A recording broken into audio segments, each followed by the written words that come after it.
Victoria lived in the heart of the city, where everything moved fast, and no one seemed to notice when you were breaking inside. By day, she worked in a sleek office tower, answering to a boss who never saw her as enough. Every mistake was magnified, every effort overlooked. She felt invisible, and yet constantly judged. By night, things weren't any better. Her boyfriend, Adrian, had a way of tearing her down with words that lingered long after he left the room. He called it honesty. She called it love. At least, that's what she convinced herself. But deep down, she knew something wasn't right. Still, she stayed. She thought maybe if she tried harder, she'd finally be enough. But enough never came. One night, after a long day of being criticized at work and another argument that left her in tears, Victoria found herself wandering the city streets with no direction. The noise of everything, cars, voices, her own thoughts, felt overwhelming. That's when she heard music, soft, calm, different. It was coming from a small church tucked between buildings she had passed 100 times but never noticed. Something about it made her stop. And then she walked in. Inside, the world felt quieter. That's where she met him. His name was Daniel. No grand entrance, no perfect lines, just a simple kindness in the way he spoke, the way he listened. He didn't rush her. He didn't judge her. He just saw her. Over the next few days, she kept coming back, sometimes for the music, sometimes just to sit in silence. And often, Daniel would be there, never pushing, only gently sharing. "You don't have to earn love," he told her once. Jesus already gave it freely. Those words stayed with her, because her whole life, love had always come with conditions. Try harder, be better, don't mess up. But this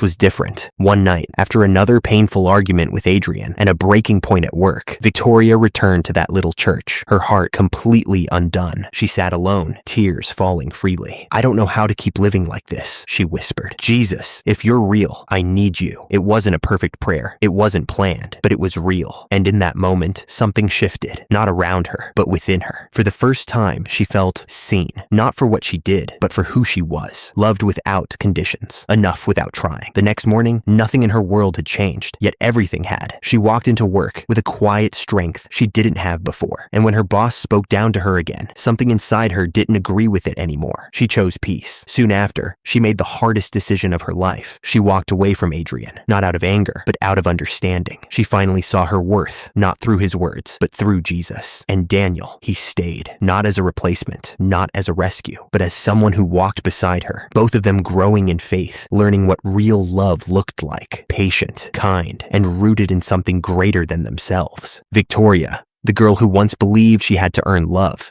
discovered something life-changing.